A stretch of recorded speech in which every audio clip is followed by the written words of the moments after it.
2026 में जब पेपर आया तो यूपीएससी चेयरमैन ने खुद ही क्लैरिफाई किया कि हमने तो गवर्नमेंट के सोर्सेज से करंट अफेयर लिए हैं, तो इसका आंसर है पीआईबी, प्रेस इंफॉर्मेशन ब्यूरो। यहाँ पर हर एक मिनिस्ट्री के अपडेट्स रिलीज होते हैं।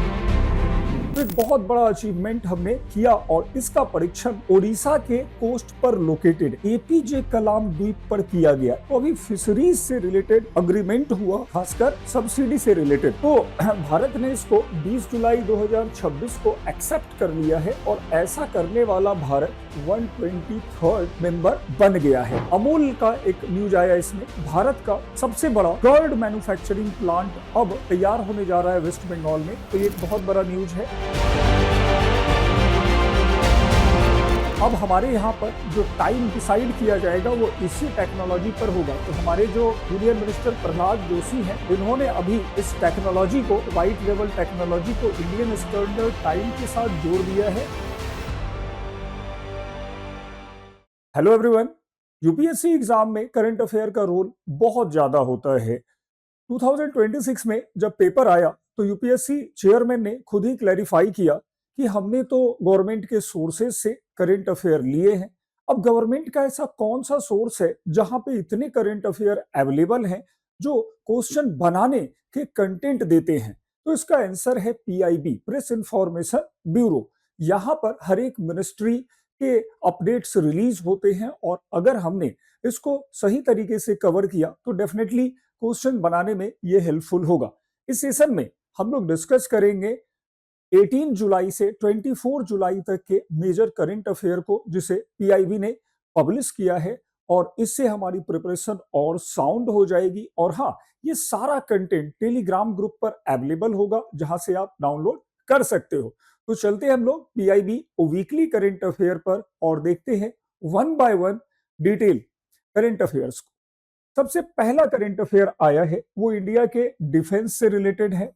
हमने अभी एक इंटरसेप्टर मिसाइल को लॉन्च किया है और इसका नाम है Kusha, long range surface to surface air missile.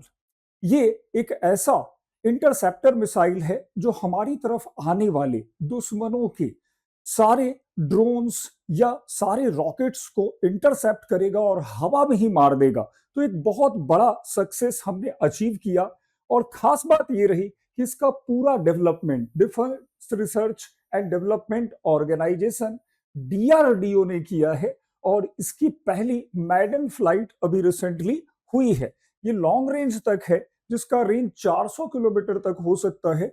आप गेस करो कि इस्लामाबाद से भी अगर कोई मिसाइल या ड्रोन अटैक होता है, हम पाकिस्तान की जमीन में बिना जाए हुए यहीं से उसे उड़ा सकते हैं। तो एक बहुत बड़ा अचीवमेंट हमने किया और इसका परीक्षण ओडिशा के कोस्ट पर लोकेटेड एपीजे कलाम द्वीप पर किया गया। एपीजे कलाम वही द्वीप है जिसे पहले व्हीलर आइलैंड कहा जाता था और इस टेस्ट से हमने अपना जो टेक्निकल अचीवमेंट है उसको भी डेमोन्स्ट्रेट कर दिया और आने वाले समय में हम इस तरह की कैपेसिटी को और अचीव कर सकते हैं।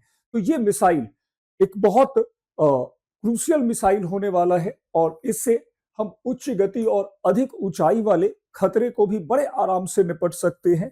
लड़ाकू विमान, मिसाइल, यूएवी और बड़े लार्ज एनिमी एयरक्राफ्ट को बीच में ही स्ट्राइक करके मार सकते हैं।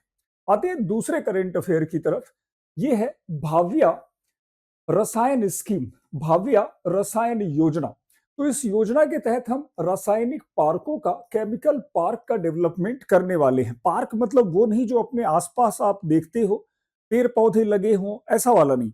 ये एक पूरा कमर्शियल सेंटर होगा जिसमें सारी फैसिलिटीज होंगी, हर तरह की चीजें यहाँ पर होंगी। लाइक यहाँ पे इलेक्ट्रिसिटी होगा, लैंड होगा, इंफ्रास्ट्रक्चर होंगे और यहाँ पर कोई भी एक्टिविटी इससे रिलेटेड बड़े आराम से किया जा सकता है। तो हमें ध्यान रखना है भाव्या। तो भाव्या का संबंध है केमिकल पार्क से और अभी इस तरह के 3 केमिकल पार्क बनाए जाने हैं, अभी बना नहीं है।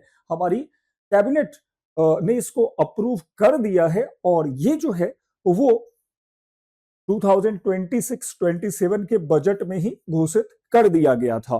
क्या डिटेल है इसके बारे में?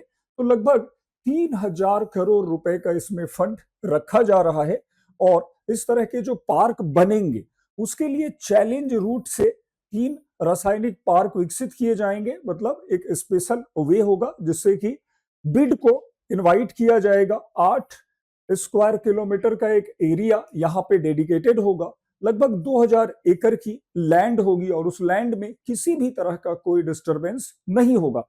तो इससे फायदा क्या होगा कि यहाँ पर कोई भी अगर इंडस्ट्री आ रही है तो वहां पर वो प्लग एंड प्ले कर सकती है, सीधा जाए अपना काम करे और फिर आगे प्रोडक्ट को मार्केट में सेल करे। इसमें कॉमन एफ्लुएंट ट्रीटमेंट प्लांट भी लगाया जाएगा, साझा अपशिष्ट उपचार संयंत्र, बाकी ट्रीटमेंट स्टोरेज और डिस्पोजल फैसिलिटीज होंगे, वाटर सप्लाई डिस्ट्रीब्यूशन सिस्टम सब कुछ होने वाला है। तो एक तरह से ये तीनों पार्क हमारी केमिकल इंडस्ट्री को रिवाइव करेंगे और इससे हमारे यहाँ पर बहुत फायदा होने वाला है। अगला न्यूज आता है WTO agreement on fisheries subsidy. तो आप जानते हो कि WTO वर्ल्ड ट्रेड ऑर्गेनाइजेशन है, 1995 में ये आया और दुनिया भर में होने वाले ट्रेड्स को ये कंट्रोल करता है, रेगुलेट करता है। तो अभी फिशरीज से रिलेटेड अग्रीमेंट हुआ, खासकर सब्सिडी से रिलेटेड। तो भारत ने इसको 20 जुलाई 2026 को एक्सेप्ट कर लिया है और ऐसा करने वाला भारत 123rd मेंबर बन गया है। और ये एक बहुत बड़ा एश्योरेंस है इंडिया का कि हम भी आपके लॉ को मानते हैं, रूल बेस्ड वर्ल्ड ऑर्डर को एक्सेप्ट करते हैं। इसका फायदा हमारे इमेज पर भी पड़ेगा, हमारे एक्सपोर्ट इंपोर्ट पर भी पड़ेगा। और WTO के मेंबर बनने से फायदा ये होता है या इसके किसी अग्रीमेंट को एक्सेप्ट करने से कि इसके जितने मेंबर कंट्री होंगे वहां तक हमारे प्रोडक्ट्स और सर्विसेज सीमलेसली पहुंच जाएंगे, किसी तरह की कोई बाधा नहीं होगी। तो ये ज्वाइन कर लिया है 123 मेंबर ये बना है। अब इस सब्सिडी का ये जो अग्रीमेंट है इसका मेन पर्पस क्या है? तो ये जो मेन पर्पस इस अग्रीमेंट का है, तो it prohibit subsidy for illegal unreported unregulated fishing and over fishing stocks. बहुत सारे ऐसे जगह हैं जहां पर गैर पंजीकृत अवैध तरीके से फिशिंग को प्रमोट किया जाता है। तो इंडिया ने कहा नहीं, हम तो बहुत इथिकल कंट्री है, हम कहाँ ऐसा करते हैं और ये करेंगे तो अच्छा ही होगा कि जितने भी देश फिशिंग इंडस्ट्री को डिस्टॉर्ट करना चाह रहे हैं, खराब करना चाह रहे हैं, वो सब चीजें बंद होंगी और हमारे जो लीगल वे में हम कर रहे हैं, इथिकल वे में कर रहे हैं, उसको बेनिफिट मिलेगा। तो इंडिया ने भी एक तरह से इसी बात को यहाँ पर सराहा है और इससे क्या होगा, तो इसका जो फायदा है वो बहुत सारा मिलेगा इंडिया को। कुछ खास बातें हैं कि इसमें agreement apply only to marine and capture fisheries fishing activity. यह केवल समुद्री प्राकृतिक मत्स्य और समुद्री मत्स्य गतिविधियों पर लागू होता है। इसमें एक्वाकल्चर और इनलैंड फिशरी नहीं आते हैं। मतलब अगर हम घरेलू सीमा में इस तरह से कुछ कर रहे हैं तो वो उससे बाहर है। लेकिन अगर सागरीय क्षेत्र में मान लो कोई देश है, वो अपने जो फिशरमैन है उनको सपोर्ट करता है, जाओ और हाई सी में करो फिशिंग। अब इससे क्या होगा, हाई सी को एक तरह से वो लोग कॉम्पिटेटिव जोन बना देंगे और कुल मिला के जिनके पास रिसोर्सेस ज्यादा हैं वो मैनिपुलेट, वो एक तरह से ओवर एक्सप्लॉयटेशन करेंगे हाई सी का, तो दिक्कत आ जाएगी। एक बहुत बड़ा न्यूज है और वो न्यूज है बच्चों इंडेक्स ऑफ कोर इंडस्ट्री से। तो कोर इंडस्ट्री हमारे जीएस पेपर 3 का पार्ट है और यू नो वेरी वेल कि core industry play vital role in economy. हमारी अर्थव्यवस्था पूरी तरह से कोर इंडस्ट्री पे ही डिपेंड करती है। अब तक 8 कोर इंडस्ट्री थे, वी विल डिस्कस इट, लेकिन अब एक 9वां कोर इंडस्ट्री भी जोड़ दिया गया है और ये है आयरन ओर, लौह अयस्क। तो हमें इसको बड़े ध्यान से रखना पड़ेगा और ये क्वेश्चन आने की प्रोबेबिलिटी बहुत ज्यादा है। एग्जाम में इस तरह के क्वेश्चंस बड़े आराम से बनाए जाते हैं कि which among the following is the core sector industry of India, इनमें से कौन सा कोर सेक्टर इंडस्ट्री है। तो अभी जो नया इंडेक्स डिक्लेयर हुआ है उसमें न्यू बेस ईयर को लिया गया। बेस ईयर का मतलब कि एक ऐसा साल होता है जहां पर सारी चीजें नॉर्मल हो, ना तो इन्फ्लेशन और ना ही कोई इंटरनेशनल इश्यू के कारण प्राइस में फॉल दिखता हो, बल्कि वो एक आइडियल ईयर होता है और इस ईयर के बेस पर हम अपने प्रोडक्ट के करंट प्राइस को इवेलुएट करते हैं कि ये किस तरह से चल रहा है, इन्फ्लेशन का प्रेशर क्या है और बाकी चीजें। तो अभी ये कोर इंडस्ट्री के लिए बेस ईयर चेंज कर दिया गया है और अब ये बेस होगा 2022 एंड 23। इसको किसने रिलीज किया? तो इसको office of economic adviser OEA DPIIT ने किया है और ये जून 2026 से न्यू सीरीज आ जाएगा। पहला जो है 26 से शुरू हो जाएगा। आते हैं इसमें जो सबसे बड़ा न्यूज है वो यही है कि लोहायस को अब नौमा कोर सेक्टर बना दिया गया है। अब steel index will now use gross production instead of net production. तो काफी कुछ चेंज आ रहा है। आते हैं अब हम लोग समझ लें कि आज हमारे पास कितने कोर सेक्टर इंडस्ट्री हैं। तो इन्हें बड़े ध्यान से रखना है। आज coal, natural gas, crude oil, refinery, fertiliser, steel, cement, electricity और आयरन ओर। तो आयरन ओर अभी जोड़ा गया। इसके पहले ये 8 कोर सेक्टर इंडस्ट्री थे और पहले ही मैंने कहा ये वीवीआई है, एग्जाम में पूछे जाते हैं इनसे क्वेश्चन। और हाँ, इनके बारे में भी डिटेल करने की जरूरत होती है जब हम जीएस पेपर 3 को कवर करते हैं। अगला ऑपरेशन वज्र। ऑपरेशन वज्र एक बहुत इंटरेस्टिंग न्यूज आया। ऑपरेशन वज्र, ऑपरेशन वज्र अभी जो चलाया गया है वो सेंट्रल ब्यूरो ऑफ नारकोटिक्स ने चलाया है और ऑपरेशन वज्र के तहत 12 करोड़ रुपए का ट्रामाडोल हाइड्रोक्लोराइड, ये एक टैबलेट जब्त किया गया है। ये टैबलेट खास है, ट्रामाडोल हाइड्रोक्लोराइड। ये एक ऐसा टैबलेट है जिस टैबलेट का यूज आमतौर पे टेररिस्ट करते हैं, आमतौर पे नशेड़ी करते हैं। इसको लेने से किसी भी तरह से पेन फील नहीं होता है। जैसे टेररिस्ट को किसी ने गोली मार दी, अब सोचो उस कंडीशंस में वो भाग तो पाएगा नहीं क्योंकि हमारा बॉडी, हमारा माइंड पेन को फील करता है। अब जैसे ही ये टैबलेट ले लेगा, माइंड कहेगा नहीं तुम ठीक हो, लड़ो आगे जाके। कुल मिलाकर इससे इंटरनल सिक्योरिटी भी अफेक्टेड थी और साथ में इसको लेकर युवा बहुत ज्यादा नशेड़ी बन रहे थे। तो इसी को रोकने के लिए अभी ये ऑपरेशन वज्र चलाया गया। और ये जो हमारा ट्रामाडोल है, इस पर पहले से ही बात हो रही है। 2018 से ही इसको हम लोग कंट्रोल करने की कोशिश कर रहे हैं और ऑपरेशन वज्र इसी से जुड़ता है। और अभी जो टोटल सेजर जब्ती हुई है वो लगभग 30 मीट्रिक टन है जो दिल्ली के गोदामों से। सोचो पूरी दिल्ली को नशेड़ी बनाने का ये एक अटेम्प्ट था जिसमें 3 आरोपी भी गिरफ्तार किए गए हैं। तो ऑपरेशन वज्र याद रखना है किससे है, तो ये रिलेटेड है ट्रामाडोल हाइड्रोक्लोराइड से, ट्रामाडोल हाइड्रोक्लोराइड से। और that is kind of a drug, एक नशा है जिसको लेने से दिक्कत हो जाती है। तो ये गंभीर, मध्यम से गंभीर के लिए प्रयुक्त सिंथेटिक ओपियोइड दर्दनाशक है। बस दर्दनाशक याद रखो, it is a painkiller use to moderate और सीवियर पेन। और इसमें क्या है, तो इसको फाइटर ड्रग भी कहा जाता है। इसका नाम है फाइटर ड्रग क्योंकि आतंकवादी और बाकी सशस्त्र समूह दोनों करते हैं। और खास बात यह है कि इस तरह के एनडीपीएस को हम लोग रेगुलेट करते हैं 1985 के एक्ट से।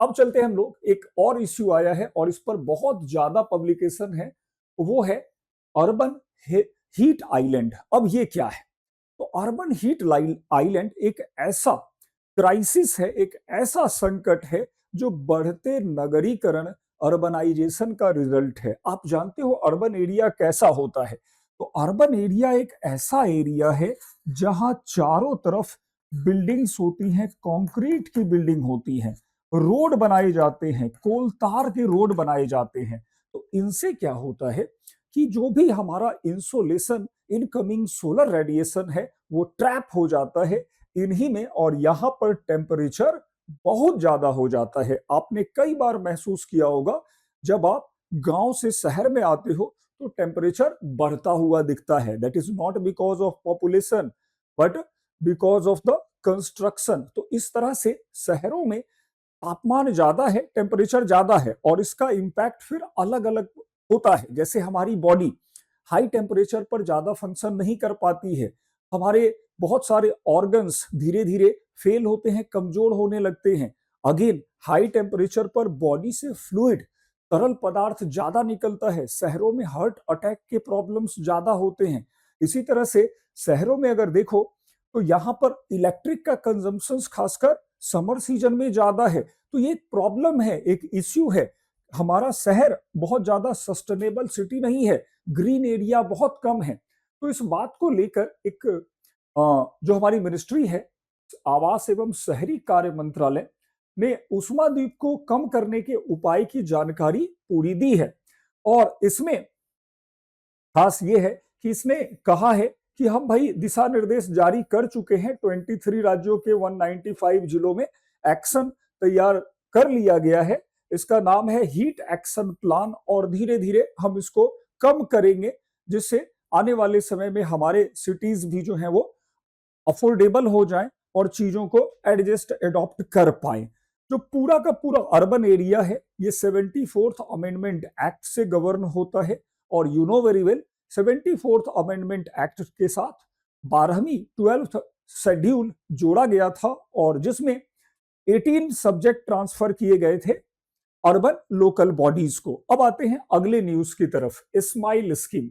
स्माइल बहुत बड़ा स्कीम, बहुत इंटरेस्टिंग है।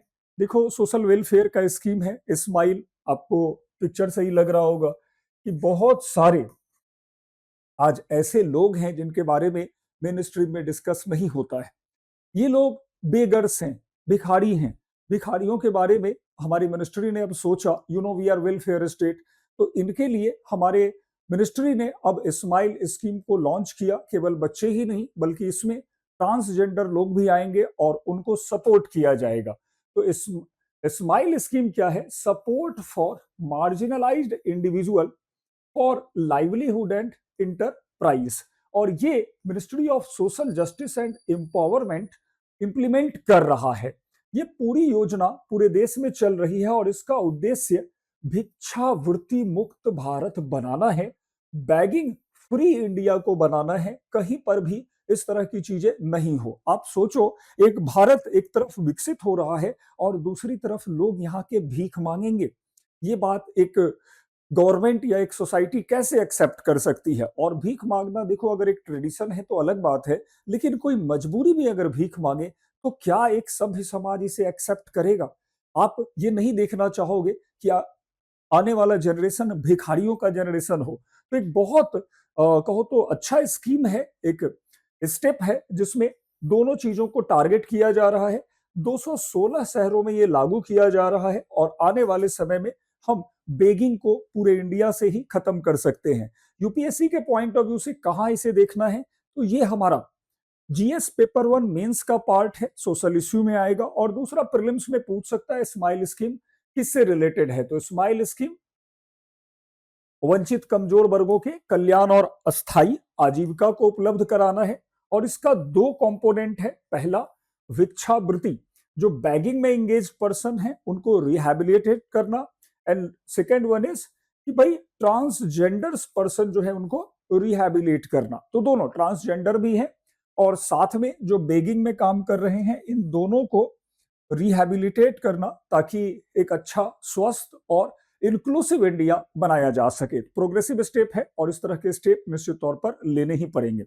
अब आते हैं, एक इंटरनेशनल न्यूज यहां पे आया रिसेंटली, वो है यूनाइटेड किंगडम में इलेक्शन। अब यूनाइटेड किंगडम का इलेक्शन तो कुछ ऐसा हो गया है कि हर दिन वहां पर एक नया प्राइम मिनिस्टर, एक साल में 3 से 4 नए प्राइम मिनिस्टर बन जा रहे हैं। तो कुल मिला के कहें तो पॉलिटिकल इनस्टेबिलिटी ज्यादा चल रही है, गवर्नमेंट पर ट्रस्ट कम हो रहा है, मे बी जनता का, इसीलिए इतना फ्रीक्वेंसी है, इतना एट्रिशन दिख रहा है। तो अभी जो है ये एंडी बर्नहैम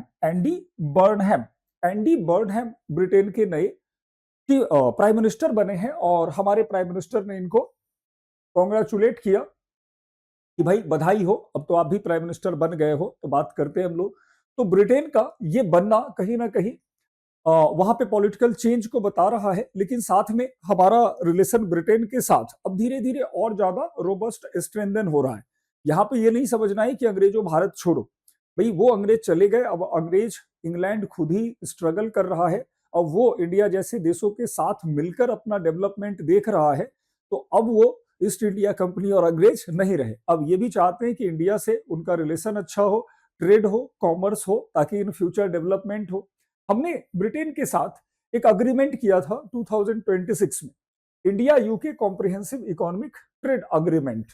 तो अब दोनों देश ये चाह रहे हैं कि ये कॉम्प्रिहेंसिव लॉन्ग टर्म जो अग्रीमेंट है उस पर बात हो, ताकि निवेश को प्रोत्साहन मिले, व्यापार को प्रोत्साहन मिले और एक अच्छा रिलेशनशिप सारे सेक्टर में दिखाई पड़े।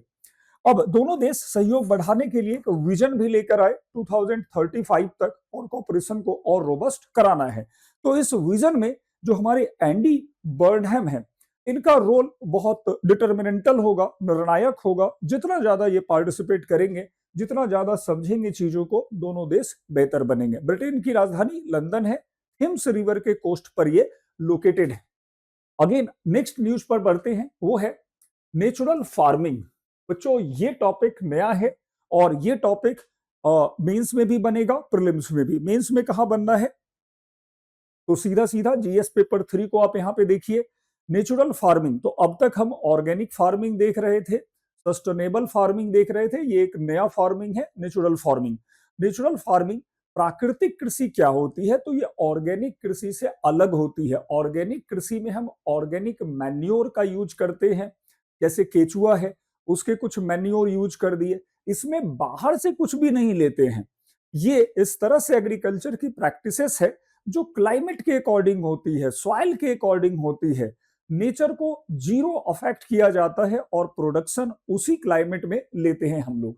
तो अभी जो न्यूज आया वो ये है कि ICAR, ICR means Indian council of agriculture research, implementing all India network programme on natural farming since 2021। तो हमारा ये भारतीय कृषि अनुसंधान परिषद 2020-21 से भारत के बहुत सारे राज्यों में लागू कर रहा है, और इसमें 20 सेंटर्स इन 16 स्टेट, 20 केंद्र हैं 16 राज्यों के जहां पर यह इंप्लीमेंट हो रहा है, और 8 प्रमुख फसल प्रणालियों पर क्षेत्र विशिष्ट पैकेज भी दिए जा रहे हैं। किसानों को 2 वर्ष तक 4,000 प्रति एकड़ प्रति वर्ष आउटपुट प्रोत्साहन मिलता है। मतलब हर एक फार्मर जो इसको इंप्लीमेंट करेगा उसको प्रति वर्ष 4,000 पर एकड़ के अकॉर्डिंग मिलेगा। और इसमें क्या करने वाले हैं लोग, तो सॉइल हेल्थ को इंप्रूव करेंगे। अब सॉइल हेल्थ कैसे इंप्रूव होगा, तो सॉइल हेल्थ कब इंप्रूव होगा, जब हम सॉइल को अकॉर्डिंगली यूज करें। जैसे हम बहुफसली खेती कर सकते हैं और मल्टी क्रॉपिंग कर सकते हैं, उसमें बीच में हम जो है वो दलहन पल्सेस को लगा सकते हैं। और पल्सेस नाइट्रोजन फिक्सेशन में बहुत रोल प्ले करते हैं, नाइट्रोजन स्थिरीकरण में। बायोडायवर्सिटी को सपोर्ट करना है, मॉइस्चर रिटेंशन, मैन्योर वगैरह, पत्तियां वगैरह डाल देंगे तो मैन्योर रिटेंशन हो जाएगा। लॉन्ग टर्म सस्टेनेबिलिटी को देखेंगे। ये कहा जा रहा है कि अगर हम नेचुरल फार्मिंग पे लेके चलते हैं तो there will be 5% more productivity out of the land, 5% ज्यादा उत्पादन होता है। तो इससे कहीं ना कहीं इन फ्यूचर हमारे सॉइल की पोटेंशियल भी बनी रहेगी, हमारे जो फूड ग्रेन्स हैं वो भी हेल्दी होंगे, न्यूट्रिशियस होंगे, केमिकल फ्री होंगे। जो केमिकल हैं वो आजकल बहुत प्रॉब्लम कर रहे हैं। तो नेचुरल फार्मिंग को थोड़ा ध्यान में रखना है, और इस पर डिटेल बहुत सारे आ रहे हैं। अब आते हैं, एक नया इनिशिएटिव फिर से लिया गया, that is Bharat taxi service. Bharat taxi service, अब ये क्या है, तो आप देखो, जब भी आप कैब बुक करते हो तो कभी ओला से बुक कर रहे हो, कभी उबर से बुक कर रहे हो। और होता यह है कि ओला और उबर कमीशन बेस्ड हैं। जो ड्राइवर पूरे दिन गाड़ी चलाते रहते हैं उनसे कभी 40% 40% तक कमीशन मांगा जाता है, कभी 25% रेट अपना वो तय करते हैं, बट कमीशन बहुत हाई है। अब सोचो मेहनत कौन कर रहा है, अपना ड्राइवर, और पैसे कौन ले रहा है, तो ये app management institution, app management agencies काम कर रही हैं। तो गवर्नमेंट ने कहा भाई ऐसा ऐप तो हम भी बनवा सकते हैं, लो। तो यही है भारत टैक्सी सर्विसेज।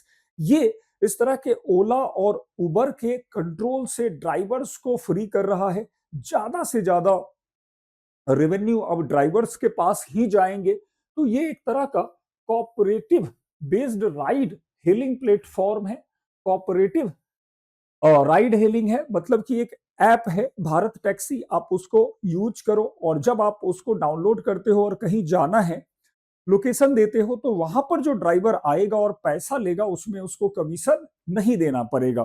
तो ड्राइवर को जो आप पे कर रहे हो अभी ओला और उबर वाले उसको ले जा रहे हैं, कल वही ड्राइवर के घर जाएगा, उसके बच्चे उसके परिवार को वो पैसा मिलेगा, कुल मिला के उनके मेहनत का पैसा उन्हीं को मिलेगा, दूसरे कंपनियां इसको नहीं ले पाएंगे। और अभी ये दिल्ली और एनसीआर और गुजरात में लॉन्च हो चुका है, राजस्थान में भी ये लॉन्च होने वाला है और ये एक बहुत अच्छा पहल है। तो आई एम सजेस्टिंग, मेरे विचार से तो जितने लोग ओला उबर का यूज कर रहे हो, सारे लोग भाइयों और बहनों जितने हैं सब लोग देखने वाले, अब भारत टैक्सी यूज करो। हमें खुद अपने लोगों को सपोर्ट करना है, जितने हम लोग स्ट्रांग बनेंगे हमारा एक्सप्लॉयटेशन कम होगा। अगेन ये सारथी 7 लाख ड्राइवर, सारथी जो है ड्राइवर कहा जाएगा, ड्राइवर को सारथी, और 40 लाख कस्टमर इसमें रजिस्टर्ड हैं। तो एक बहुत अच्छी पहल है, सहकारी स्वामित्व वाली है, कोऑपरेटिव ओनरशिप है, ड्राइवरों की भागीदारी है इसमें। ठीक है, तो इस तरह से हमें यह भारत टैक्सी सर्विस मिला। एक और न्यूज आया, ऑपरेशन साउदर्न रेडीनेस 26-2। ये जो साउदर्न रेडीनेस है एक ज्वाइंट एक्सरसाइज है, साउदर्न रेडीनेस 26-2। हमारी अभी नेवल कमांड कोच्चि में ये पूरा हुआ है। अब ये क्या है इसको समझते हैं कि ये 20 से 23 जुलाई 2026 को कोच्चि के दक्षिणी नौसैनिक कमांड में 4 दिवसीय बहुराष्ट्रीय समुद्री सुरक्षा प्रशिक्षण अभियान है, मतलब multinational maritime security training exercise है। और इसका जो पूरा आयोजन किया जा रहा है, ऑर्गेनाइज्ड किया जा रहा है Indian navy under combined task force 154। अब ये क्या है तो इसको भी हम लोग कवर करेंगे। तो कंबाइंड मैरीटाइम फोर्स के सहयोग से किया जा रहा है। 26 कंट्री और 254 पार्टिसिपेंट इसमें पार्टिसिपेट करेंगे। भारत में ये पहली बार हुआ, इसके पहले भारत में नहीं हुआ था। अगेन इसमें बहुत सारी चीजें हुई, navigation, ship handling, fire fighting, damage control, maritime communication, simulator training, सारी चीजें इसमें 1 बाय 1 आई। अब इसका पर्पस ये था कि ये जो लाल सागर, रेड सी और पश्चिमी हिंद महासागर, इन दोनों जगह पर जो प्रॉब्लम आ रही है इसको सॉर्ट आउट करना। आप देखो बच्चों, होता यह है कि अगर हम इस एरिया को देखें, जो हमारा रेड सी और वेस्टर्न इंडियन ओशियन है, ये पूरा रेड सी का एरिया है। तो आप देखो रेड सी में आजकल चल क्या रहा है। तो रेड सी में एक तरफ हूती हूती रेबेलियन जो यमन में एक्टिव हैं, उन्होंने सीधा कहा कि अब हम बाब अल मंदेब को कंट्रोल करेंगे और यहाँ पे ब्लॉकेज लगाए जाएंगे, खासकर सऊदी अरेबिया के शिपमेंट के लिए। तो ये पूरा एरिया एक तरह से ब्लॉक किया जा रहा है।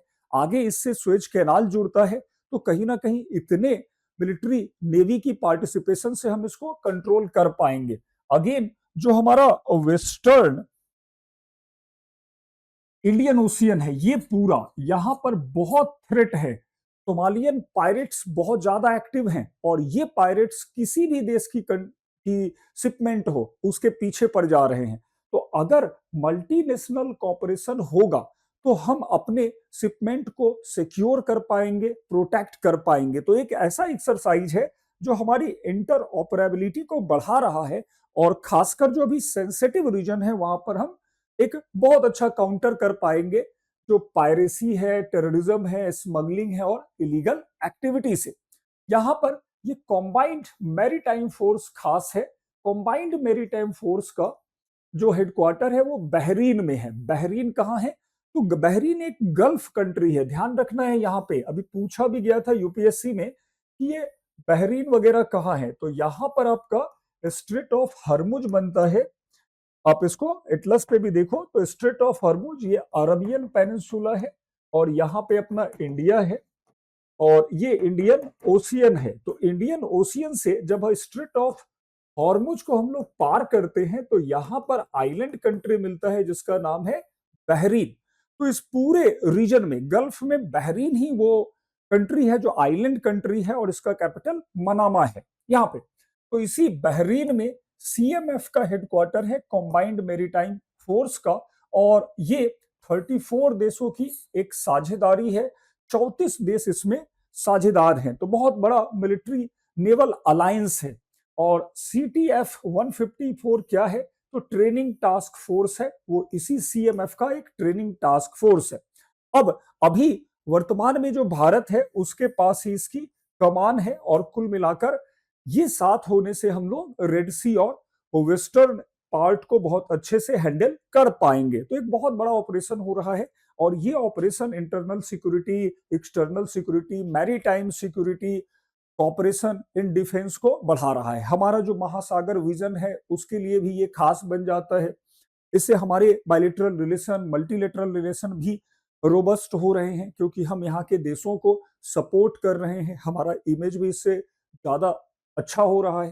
अब एक और न्यूज है, बहुत इंटरेस्टिंग न्यूज है, golden spice mission. Golden spice, तो गवर्नमेंट ने अभी एक गोल्डन स्पाइस मिशन लॉन्च किया है, और एक खास हल्दी के लिए लॉन्च किया है। और ये जो हल्दी है वो है लाकाडोंग हल्दी। लाकाडोंग हल्दी मेघालय में उपजाई जाती है, टर्मरिक की वैरायटी है जो मेघालय में है, और इसी के लिए मिशन गोल्डन स्पाइस शुरू किया गया है। बहुत बड़ा प्रोजेक्ट है, 175 करोड़ रुपीस का इसका पूरा वर्थ होने वाला है, और 5 साल 2025 टू 30 ये रन करेगा। खैर ये तो फैक्चुअल इंफॉर्मेशन है। यहां पर हमारे लिए ये जो लाकाडोंग टर्मरिक है, ये क्यों फेमस है ये जानना बहुत जरूरी है। पहले करंट भी देख लें कि mission aim to develop complete turmeric value chain बनाया जाएगा पूरा। और दूसरी जो लाकाडोंग है, देखो इसीलिए ये रिलेवेंट है क्योंकि इसमें मिलता है करक्यूमिन। करक्यूमिन, करक्यूमिन क्या है, तो विश्व हल्दियों में आमतौर पे करक्यूमिन मिलता है। और करक्यूमिन क्या होता है, तो करक्यूमिन वो सब्सटेंस है जिससे हल्दी का रंग पीला होता है।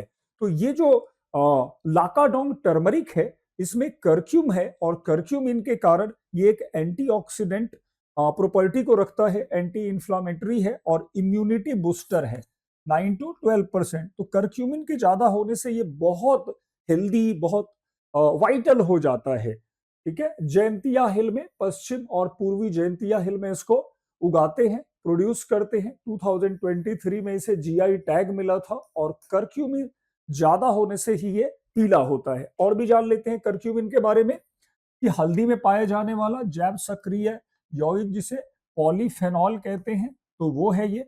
हल्दी को पीला रंग देता है, it causes yellow colour to to turmeric, antioxidant है, एंटी, इसमें सूजन रोधी, सूजन मतलब एंटी इंफ्लेमेटरी है, दिक्कत नहीं होगी इसको खाने से। और इसका यूज फार्मास्यूटिकल और जो न्यूट्रास्यूटिकल्स में किया जाता है, कॉस्मेटिक और फूड इंडस्ट्री में किया जाता है। तो बहुत फेमस है, ध्यान रखना है इस टर्मरिक को। लाकाडोंग टर्मरिक कहां पे है, तो मेघालय में है। अब आते हैं एक और, भासनी। नेक्स्ट करंट अफेयर है भासनी। थोड़ा लंबा हो गया है, पूरा एक वीक का कंटेंट है, बहुत सारे कंटेंट जो इसके डिटेल थे मैंने नहीं उठाए। रीजन आप समझ सकते हो कि बहुत लंबा हो जाएगा नोट्स में, हालांकि बहुत सारी चीजें रहेंगी, बट आप इतना समझ लो बच्चों कि हर ABCD को यहाँ पे जानना जरूरी नहीं है। आप अल्फाबेट याद नहीं कर रहे हो, बस चीजों को समझो, हेडिंग समझो क्या है वो, कहाँ तक वो इफेक्टिव हो रहा है, डायमेंशंस क्या हैं। क्वेश्चन इसी से बनेंगे। बहुत ज्यादा पढ़ने लगे तो ज्यादा दिनों तक दिमाग में वो रहेगा नहीं, ऐसा होता है। चलो आते हैं भासनी। भासनी क्या है, तो भासनी देखो हमने एक बनाया है अभी, AI ऑपरेटेड, AI बेस्ड एक डिजिटल सार्वजनिक अवसंरचना, जिसको AI powered multilingual digital public infrastructure, इसको बनाने में डिजिटल इंडिया के अंदर बना है। डिजिटल इंडिया भासनी डिवीजन ने रोल प्ले किया है, और डिजिटल इंडिया कॉरपोरेशन ये सारे काम कर रहे हैं। भासनी क्या करेगा, तो ये ट्रांसलेट करेगा। जैसे मान लो हम कोई बात हिंदी में कर रहे हैं तो वो कन्नड़ में कर देगा। अगर वो हम लोग इंग्लिश में किसी टेक्स्ट को ले रहे हैं तो that will be translated into local language. तो लोकल लैंग्वेज में अब ये AI बेस्ड ट्रांसलेशन आएगा, एक्यूरेसी अच्छी होगी, कोई भी प्रॉब्लम्स इसमें ज्यादा नहीं होंगे, तो रीडर्स के लिए बहुत आसान हो जाएगा। अभी भासनी राज्य में आया है, और ऑर्गेनाइज्ड बाय पणजी में इसकी एक कार्यशाला आयोजित हुई है, गोवा कैपिटल पणजी है, आयोजित हुई है।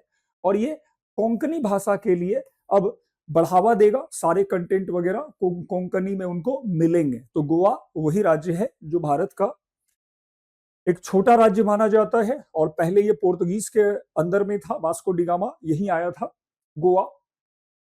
अब आते हैं इसका ऑब्जेक्टिव क्या है। तो नागरिकों को enable government service in citizens preferred language, नागरिकों को मातृभाषा में उपलब्ध कराएगा।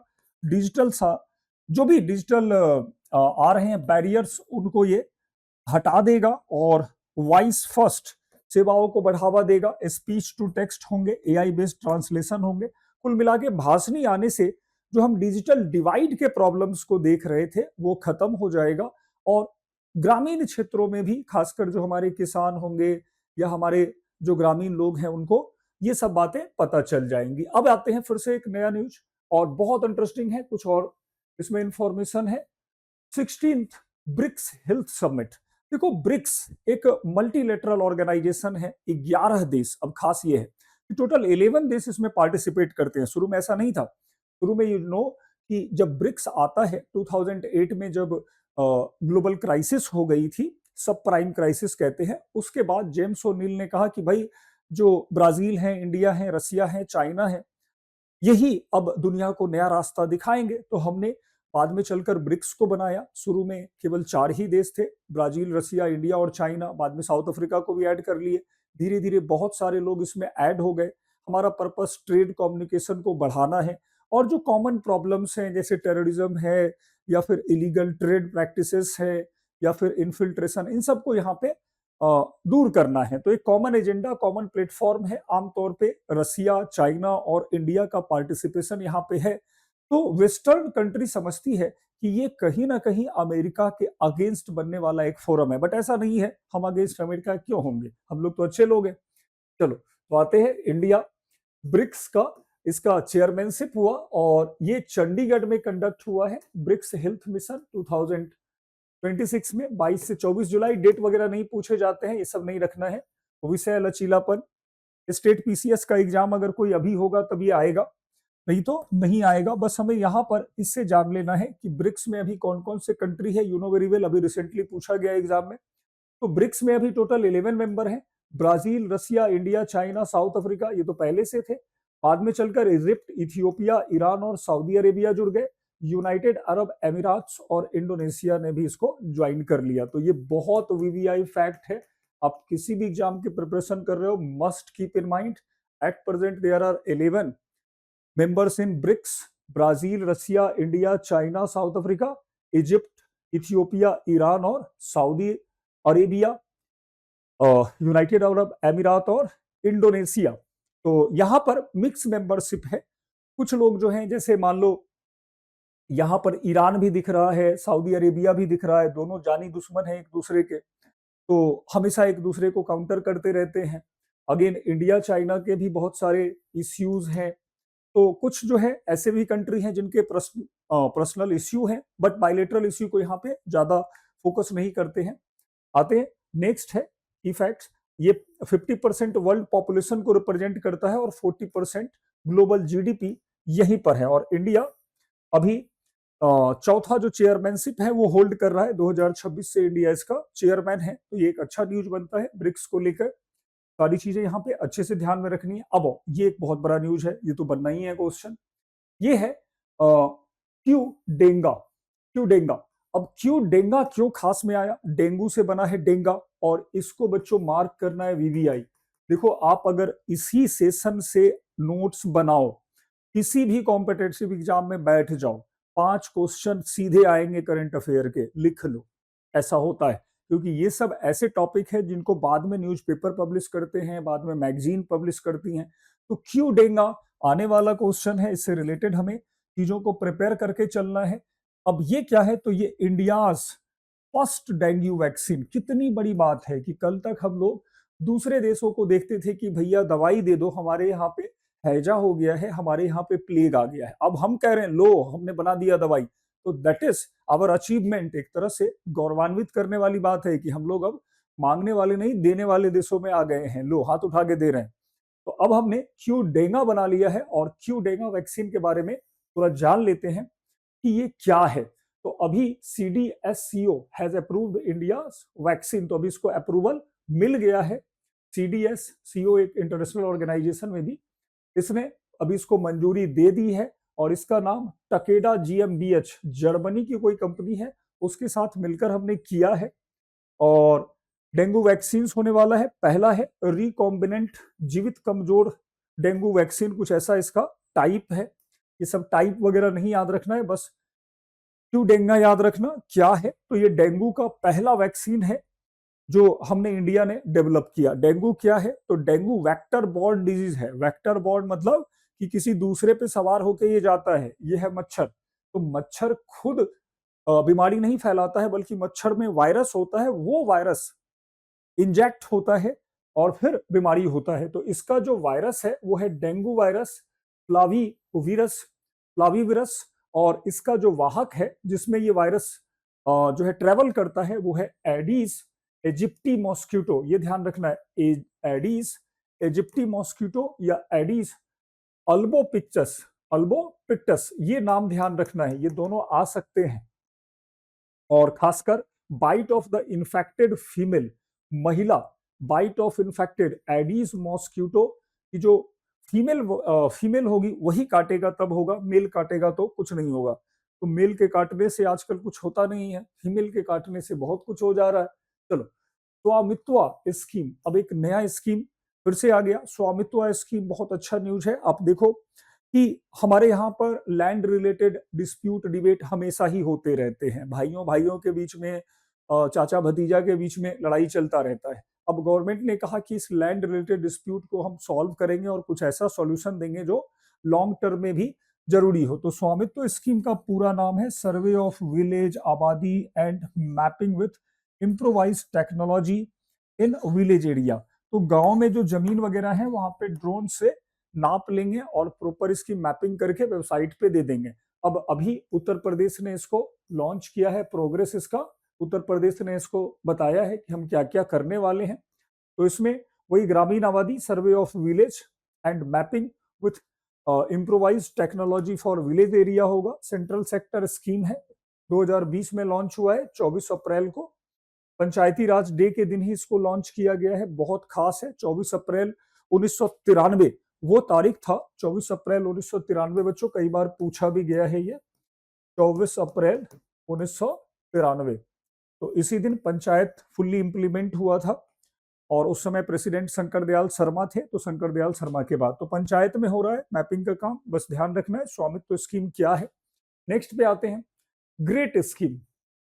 ऐसे नाम बहुत पूछते हैं। Grant for research and entrepreneurship across aspiring innovation in technical textile. देखो, वस्त्र उद्योग, टेक्सटाइल इंडस्ट्री भारत के कृषि आधारित उद्योगों में, एग्रीकल्चर बेस्ड इंडस्ट्री में सबसे बड़ा इंडस्ट्री है।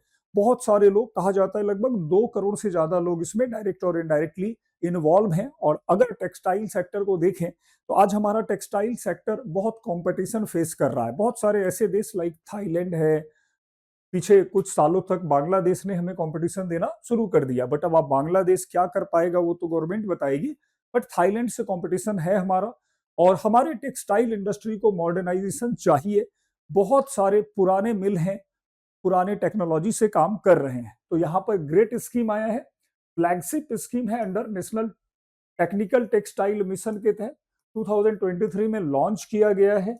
और इसका उद्देश्य क्या है? तो स्टार्टअप को बढ़ावा देना है, support startup in developing and commercialising innovative technology in textile product. तो बस याद रखना है ग्रेट स्कीम किससे है, तो that is for textile industry, innovation technical textile, innovation in technical textile को प्रमोट करेगा। Young innovator, scientist and startup को ये सपोर्ट करेगा। तो great scheme for textile industry.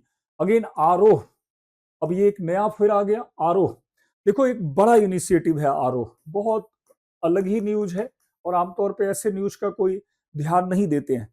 Mining, खनन प्राइमरी सेक्टर का एक्टिविटी माना जाता है और माइनिंग प्रोडक्टिव भी है, बट ये डेंजरस भी है। माइन चल रहा हो तब भी खतरा है और माइन बंद हो गया तब भी खतरा है। कैसे? अक्षय कुमार ने एक मूवी बनाई थी और हमने देखा था कि रानीगंज में 1989 में आप जानते हो कि एक माइन डिजास्टर हो गया था और जिसमें कई सारे लोग अंदर ही फंस गए थे। रानीगंज एक्सीडेंट है 1989 का, केस स्टडी है ये, जिसमें जो गिल साहब थे उन्होंने बिल बनाकर लोगों को बचाया था। तो गिल साहब का कंट्रीब्यूशन बहुत ज्यादा था। अक्षय कुमार ने उसी जसवंत सिंह गिल का रोल प्ले किया था। और mining disaster UPSC disaster management का पार्ट है। जीएस पेपर 3 में ये पूछा जा चुका है।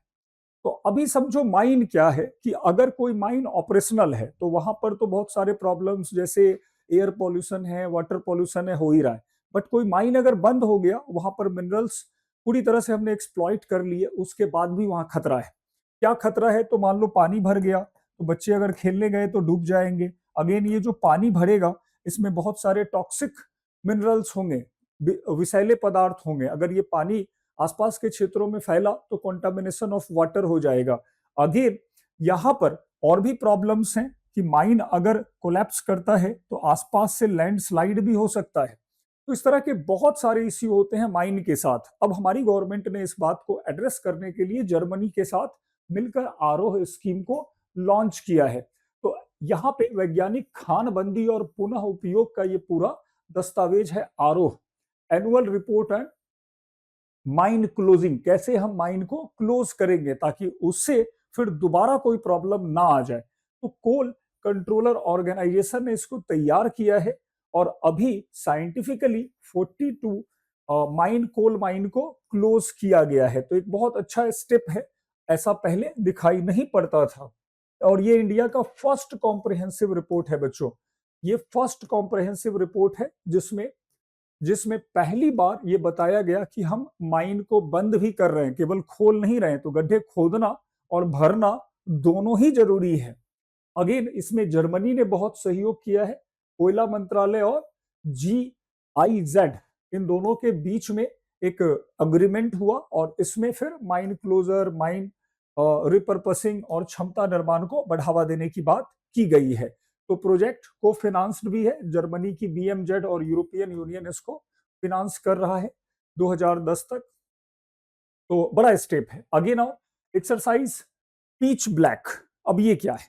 एक्सरसाइज पीच ब्लैक अभी एयरफोर्स का एक एक्सरसाइज हुआ है ऑस्ट्रेलिया में और बड़ा एक्सरसाइज है, इंटरऑपरेबिलिटी को डेवलप करेगा ये। तो अभी exercise Pitch Black Royal Australian air force ने कंडक्ट करवाया है डार्विन ऑस्ट्रेलिया में 20 जुलाई टू 7 अगस्त तक के बीच में ये चला। अब इसमें क्या क्या हुआ? तो ये एक बहुउद्देशीय बहुराष्ट्रीय अभियान है एयरफोर्स का, दैट इज मल्टीपल कंट्रीज में पार्टिसिपेट कर रहे हैं और ये हर 2 साल पे एक बार होता है पीच ब्लैक।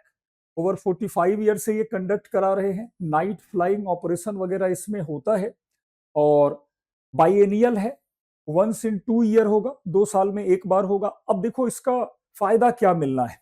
तो ये इंडो पैसिफिक रीजन का सबसे बड़ा एक्सरसाइज है। इंडो पैसिफिक रीजन कौन हुआ, पहले इसको समझ लेते हैं कि ये इंडियन ओशियन है और इसके बाद अगर ऑस्ट्रेलिया को ले ले तो ये पूरा पैसिफिक रीजन है। अब देखो इंडो पैसिफिक रीजन के बहुत सारे अपने प्रॉब्लम्स हैं और बहुत सारे प्रॉब्लम्स क्रिएट करवाए हुए हैं। जैसे चाइना यहाँ ओवरफ्लाई को कंट्रोल करता है, वो हमेशा 9 डैश लाइन का एक क्लेम करता है और कहता है इसके ऊपर से भी हवाई जहाज नहीं आएंगे। कल को चाइना वालों ने दूसरे जहाजों को दिक्कत करना शुरू किया तो सब मिलके उसका सामना करेंगे। दूसरी बात, यहाँ पर पायरेसी है तो पायरेसी कंट्रोल कर सकते हैं। अगेन यहाँ पर कोई डिजास्टर साइक्लोन वगैरह आ गया और शिप वगैरह बीच में फंस जाते हैं। तो ऐसे कंडीशंस में अगर हमारा एक पहले से कोऑर्डिनेशन है, पहले से हम एक दूसरे के टेक्नोलॉजी से अवेयर हैं, तो साथ में मिलकर काम कर सकते हैं और that will be a win win situation. आते हैं आगे। इसी में एक न्यूज आया पेपर लीक वाला, जो पहले ही आया था बट मैंने इसको लास्ट में रखा, लेस रिलीवेंट है। रीजन, सरकार ने फिर से कहा कि हम फास्ट ट्रैक कोर्ट बनाएंगे, पेपर लीक करेंगे और पेपर लीक को चेक करेंगे। नीट का प्रोटेस्ट चल रहा है, कोर्ट बना देने से हमारे यहाँ पर सुप्रीम कोर्ट, हाई कोर्ट और लोअर कोर्ट सारे हैं, कोई परमानेंट सॉल्यूशन निकलता हुआ नहीं दिख रहा है। देखो फास्ट ट्रैक कोर्ट बना देने से अगर सॉल्यूशन निकल जाता तो इतने सारे चीटिंग या फिर ये पेपर लीक के इश्यू होते नहीं। हमें पनिशमेंट पर भी फोकस करना पड़ेगा।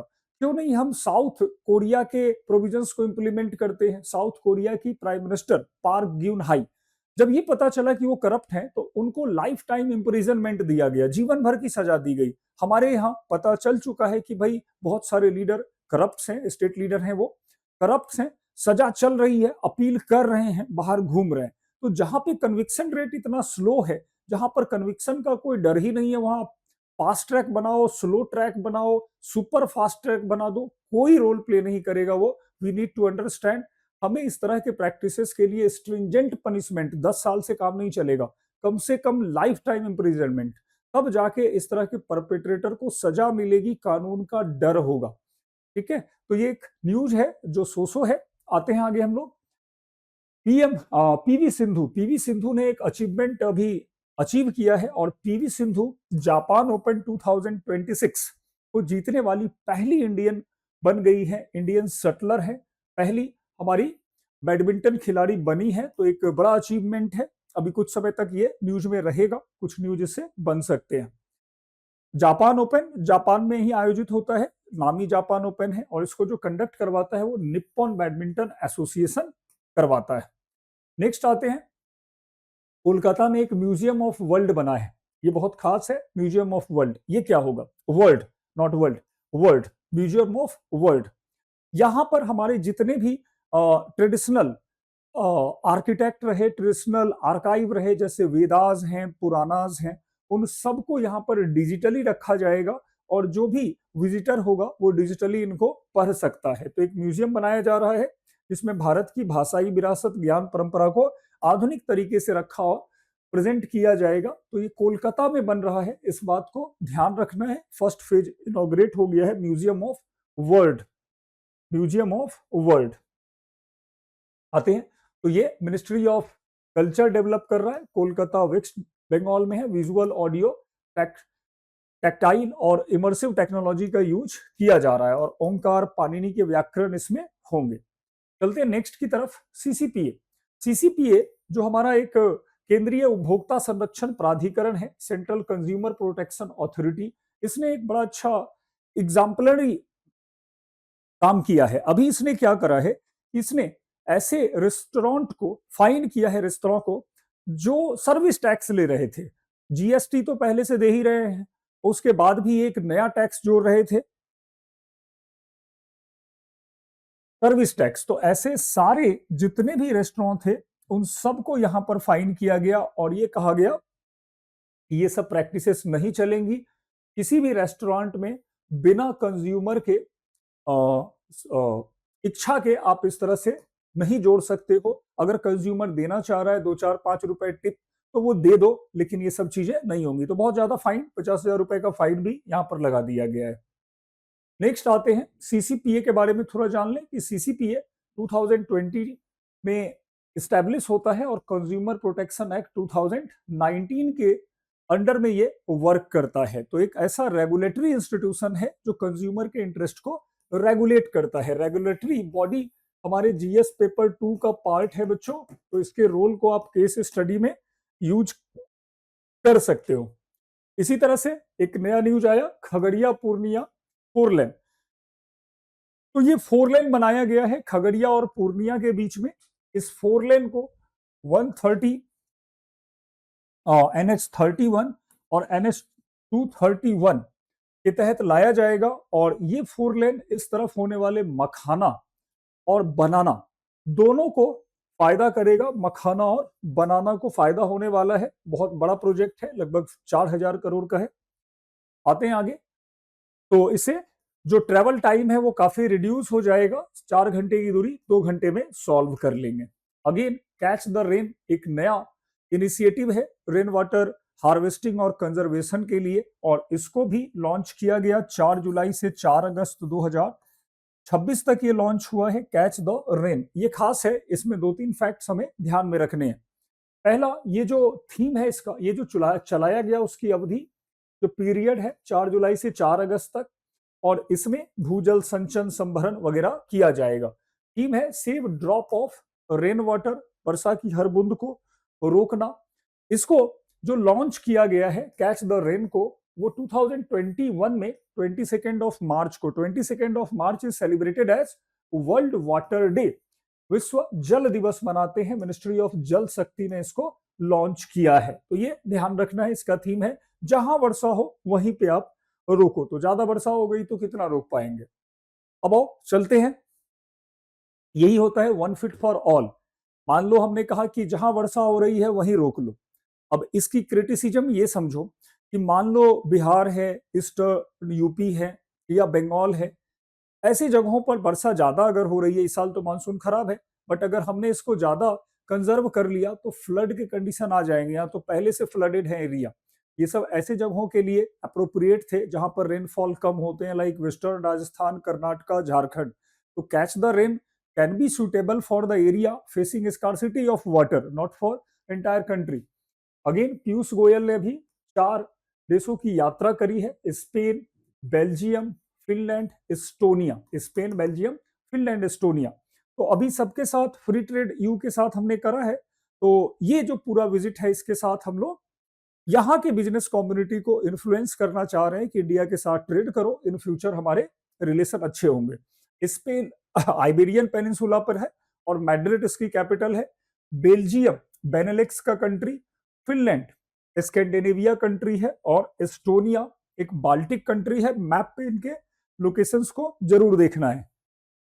यूरोपियन यूनियन 27 मेंबर है यूरोपियन यूनियन के, और you is among the largest partner, trade partner. अभी हमने इसके साथ एफटीए साइन किया है और काफी कुछ चीजें अब बदलने वाली हैं समय के साथ।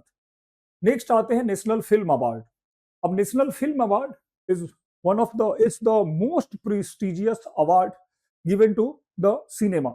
सिनेमा में देने वाला ये सबसे बड़ा अवार्ड है, और इस साल जो अवार्ड हुआ ये सब दिखते हैं कई बार क्वेश्चन में, लेकिन अभी जो एग्जाम होंगे उसमें जरूर ही दिखेंगे।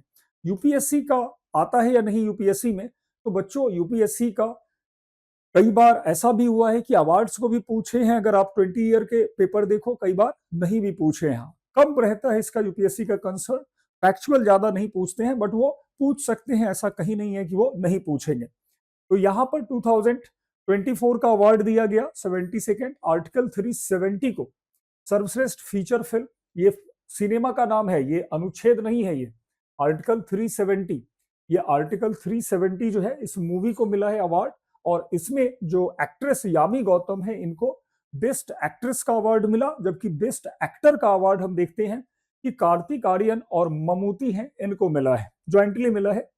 बाकी जो और अवार्ड मिले, best feature film article 370, popular film कल की 2898, बेस्ट डायरेक्टर राजकुमार पेरियासामी, और बेस्ट एक्टर ममूटी और कार्तिक आर्यन, बेस्ट एक्ट्रेस यामी गौतम। यामी गौतम के लिए तो बहुत बड़ी बात है क्योंकि बैक टू बैक उन्हें मिल रहा है। अगेन राष्ट्रीय फिल्म पुरस्कार क्या कब आया, तो इन 1954 आता है। Ministry of information and broadcasting इसको हैंडल करती है, और इसमें सबसे बड़ा अवार्ड स्वर्ण कमल और रजत कमल दूसरा बड़ा अवार्ड होता है। चलो आते हैं, एक और न्यूज है इस वीक का, दैट इज विक्रम 1। विक्रम 1 हमारे लिए फिर से एक ऐसा अचीवमेंट है जो काफी लंबे समय तक याद रखा जाएगा। ये भारत का पहला लॉन्च व्हीकल है, और वो भी प्राइवेट लॉन्च व्हीकल है। इसको निजी क्षेत्र ने लॉन्च किया है। लॉन्च व्हीकल ऐसे रॉकेट होते हैं जिनमें सैटेलाइट या ट्रांसपाउंडर रखे जाते हैं। तो ये लॉन्च होना कहीं ना कहीं हमारे जो स्पेस है उसके प्राइवेटाइजेशन, प्राइवेट प्लेयर्स के नंबर्स बढ़ते हुए दिखा रहा है। जैसे एलॉन मस्क का स्पेस एक्स है, वैसे ही एक इनिशिएटिव है जो हमारे स्पेस सेक्टर को और ज्यादा सपोर्ट करेगा। अब इसका क्या रहा, तो ये विक्रम 1 है और India first privately developed launch vehicle है। मिशन आगमन के तहत ये डेवलप हुआ। मिशन आगमन है ये, उसके तहत ये डेवलप किया गया। डेवलप कौन करा इसको, तो इसको करने वाली इंस्टीट्यूशन है स्काई रूट एरोस्पेस, हैदराबाद में है ये। अभी ये 350 किलो का पेलोड ले जा सकता है, मतलब इसकी जो लिफ्टिंग कैपेसिटी है वो जस्ट अबाउट 350 केजी है, बाद में बढ़ जाएगा, ये तो प्रोसेस ऑफ डेवलपमेंट है। और ये जो है वो 450 किलोमीटर, मतलब लो जो लो अर्थ ऑर्बिट कहते हैं, जिसको लो अर्थ ऑर्बिट, LEO, लो अर्थ ऑर्बिट कहते हैं। तो लो अर्थ ऑर्बिट ज्यादा बड़ा नहीं होता है, बल्कि ये 160 किलोमीटर से लगभग 2000 किलोमीटर तक के आसपास का स्पेस है, जहां पर ये जो शिप होंगे, जो सैटेलाइट होंगे, वो बहुत तेज घूमेंगे। 60 से 90 सेकंड में एक चक्कर, 60 से 90 मिनट में एक चक्कर लगा लेंगे। और इसका यूज मेनली नेविगेशन वगैरह में किया जाएगा। ठीक है, चलो तो मिशन आगमन यही स्काई रूट का एक पूरा लॉन्च था और इसमें बहुत सारे जो है पेलोड गए थे। सबसे खास पेलोड एक सिंबॉलिक पेलोड गया जिसमें 18 कैरेट गोल्ड का एक रॉकेट है, सीवी रमन, विक्रम साराभाई और कलाम साहब को डेडिकेटेड। तो एक बहुत अच्छा हमने अचीवमेंट देखा यहाँ पे। अभी इस्टोनिया के बिजनेस फोरम को हमारे जो कॉमर्स मिनिस्टर हैं इन्होंने इसको एड्रेस किया है, एस्टोनिया को, इंडिया एस्टोनिया यहाँ पर। और Estonia you know very well एक बहुत अलग देश है। ये एक बाल्टिक कंट्री है। बाल्टिक कंट्री 3 देशों को कहा जाता है, एस्टोनिया, लाटविया और लिथुआनिया को। ये एस्टोनिया है, टल्लीन इसका कैपिटल है। और एस्टोनिया वही देश है, जब यूएसएसआर कोलैप्स हुआ तो सबसे पहले इसी ने अपने आप को इंडिपेंडेंस डिक्लेयर किया था। रसिया से और लाटविया से ये बाउंड्री शेयर करता है, तो यहीं पर वो अभी जाते हैं। लाटविया और रूस इसके हैं, यूरो यूज करता है और 1991 से ये अलग हुआ है। ठीक है, तो लाटविया ऐसे आपको करने हैं। अमूल का एक न्यूज आया इसमें, भारत का सबसे बड़ा कर्ड मैन्युफैक्चरिंग प्लांट अब तैयार होने जा रहा है वेस्ट बंगाल में। तो ये एक बहुत बड़ा न्यूज है। हमारे केंद्रीय गृह और सहकारिता मंत्री, हाँ, अमित शाह के पास अभी कोऑपरेटिव की मिनिस्ट्री भी है और साथ में वो होम मिनिस्टर भी हैं। तो अभी उन्होंने भूमि पूजन किया world largest curd production plant का, जो अमूल में अमूल लगा रहा है। ये पूरा कर्ड का जो प्लांट लगने वाला है वो हावड़ा पश्चिम बंगाल में होगा। 700 करोड़ इसका कैपिटल लगाया जाएगा और इससे प्रोडक्शन, दूध प्रसंस्करण 30 लाख लीटर पर डे दूध निकलेगा और 10 लाख किलो दही निकलेगा पर डे। तो बहुत सारा इससे निकलने वाला है। अमूल का मतलब आनंद मिल्क यूनियन लिमिटेड है। 1946 में आनंद गुजरात में ये बना था और इसका मस्कट अमूल गर्ल है। तो बहुत सारी चीजें आप देखो, एक वीक में कितनी चीजें हो जाती हैं। अगर हम एक पीआईबी को ही सही से देख लें तो समझ लो सारे कंक्रीट फैक्ट निकल जाएंगे। यहां पर आपको कोई भी पॉलिटिकल लीडर्स को नहीं देखना है, इधर उधर की बातें नहीं मिलेंगी, कंटेंट एकदम बहुत प्रिसाइज है। और हाँ, वीडियो के साथ बने रहो क्योंकि अगले वीक में फिर से इसी तरह से आएंगे। एक बहुत बड़ी टेक्नोलॉजी आ गई है, व्हाइट रैबिट टेक्नोलॉजी, नाम ही बहुत खास है। व्हाइट रैबिट टेक्नोलॉजी ये क्या है? तो white rabbit technology time measurement के लिए यूज होती है। अब हमारे यहाँ पर जो टाइम डिसाइड किया जाएगा वो इसी टेक्नोलॉजी पर होगा। तो हमारे जो यूनियन मिनिस्टर प्रहलाद जोशी हैं, इन्होंने अभी इस टेक्नोलॉजी को, व्हाइट रेबल टेक्नोलॉजी को इंडियन स्टैंडर्ड टाइम के साथ जोड़ दिया है और उसका डेमोन्स्ट्रेशन था जिसको देखा उन्होंने RSSL बेंगलुरु में। वन नेशन वन टाइम अब आएगा। व्हाइट रैबिट टेक्नोलॉजी ध्यान रखना है, व्हाइट रैबिट टेक्नोलॉजी पूरा जो डेवलप हुआ है इसको सर्न ने डेवलप किया है। सर्न, CERN, सर्न जो यूरोपीय न्यूक्लियर फिजिक्स लेबोरेटरी है जिसने लार्ज हेड्रॉन कोलाइडर एक्सपेरिमेंट किया था और उसी ने हिग्स बोसॉन गॉड पार्टिकल, जिससे किसी भी चीज में वेट आता है, उस पार्टिकल्स को आइडेंटिफाई किया। तो ये बहुत प्रेस्टिजियस है। ये जो पूरा हमारा रैबिट बेस्ड टेक्नोलॉजी आ रहा है, ये व्हाइट रैबिट टेक्नोलॉजी, तो ये एक लैंड बेस्ड टेक्नोलॉजी है, तार से जुड़कर काम करेगा और प्रिसीजन बहुत ज्यादा हो जाएगा इसमें। अगेन ये जो हमारा इंडियन स्टैंडर्ड टाइम है, तो you know very well we had accepted, हमने जो स्वीकार किया वो 82.5 डिग्री ईस्ट लॉन्गिट्यूडनल लाइन को, देशांतर रेखा को हमने एक्सेप्ट किया है अपना IST। और हमारा IST जो GMT है, जिसको अब UTC कहा जाता है, उससे 5 आवर 30 मिनट अहेड है। तो ये सब सारी चीजें इस वीक में हो रही थी और हमने बहुत सारी चीजों को यहां पर देख लिया। ठीक है, अब इसी तरह से एक लास्ट का न्यूज लेके चलते हैं, इसको कवर करते हैं। जम्मू कश्मीर जो अभी भी टेररिज्म के लिए कुख्यात है, वहां पर अभी शोपियां और पुलवामा में 2 नए प्रोडक्ट को सिंगापुर भेजा जा रहा है। और ये शोपियां और पुलवामा के अरेको चेरी और सेंट्रोज प्लम, इन दोनों को सिंगापुर भेजा जाएगा। ये दोनों प्रोडक्ट न्यूज में आए हैं। अब यहाँ ये ध्यान रखना है कि यूपीएससी में ऐसे क्वेश्चंस पहले भी बने हैं। आप जानते हो पहले गुच्ची मशरूम पे क्वेश्चन पूछ दिया था, तो ऐसे ही क्वेश्चंस रहेंगे। एपीडा ने इसको प्रमोट किया है, agriculture and processed food production export ने 1985 से काम कर रहा है। अरिको चेरी, अरिको चेरी एक चेरी है और इसमें इसका आकार बड़ा है, रंग बहुत अच्छा होता है और ये सेल्फ लाइफ के लिए जाना जाता है। और कहां से निकला? तो पुलवामा और सोपियों से। जबकि सेंट्रोज प्लम, ये सेंट्रोज प्लम एक बेर है, इस तरह का बेर है और इससे इसका स्वाद, रंग और बनावट बहुत खास होती है। तो ये पूरा हमने देखा एक वीक का पीआईबी डिस्कशन, और कहीं ना कहीं ये पूरा जो डिस्कशन है वो बहुत खास है। इन सब से आप नोट्स बनाओ, इनको देखो। एक और न्यूज है, बोरोफिन। बोरोफिन क्या होता है? तो बोरोफिन एक बोरॉन का कंपाउंड है और अभी हमने बोरोफिन बनाया है, हरित बोरोफिन बनाया है, जो अरंडी के तेल से बनाया गया है। तो ये खास है। ये सारे पीआईबी के मेजर न्यूज थे जो हमने इस सेशन में कवर किए, और अगले वीक में फिर से ये सारी चीजें कवर होंगी। आप इसको देखो, नोट्स बनाओ, और ये सारे नोट्स टेलीग्राम चैनल पे अवेलेबल होंगे। टेलीग्राम चैनल में आप कन्हैया झा अन अकेडमी को सर्च करना, वहां पे ग्रुप में आपको मिल जाएंगे और आप वहां ग्रुप से इसको डाउनलोड कर सकते हो। पूरे कंटेंट रिवाइज करो, और सबसे लास्ट में जाते जाते एक एमसीक्यू कि आखिर 72nd फिल्म पुरस्कार में सर्वश्रेष्ठ लोकप्रिय फिल्म किसे मिला? कमेंट बॉक्स में कमेंट करें, और अगले सेशन में हम लोग फिर से मिलते हैं। अच्छे से प्रिपेयर करें, रिलैक्स रहें, बहुत स्ट्रेस नहीं लेना है। एग्जाम आपके अनुशासन, आपके डेडिकेशन से निकलेगा, परेशान होने से एग्जाम नहीं निकलेगा। तो ऑल द बेस्ट, खुश रहें, मस्त रहें, स्वस्थ रहें।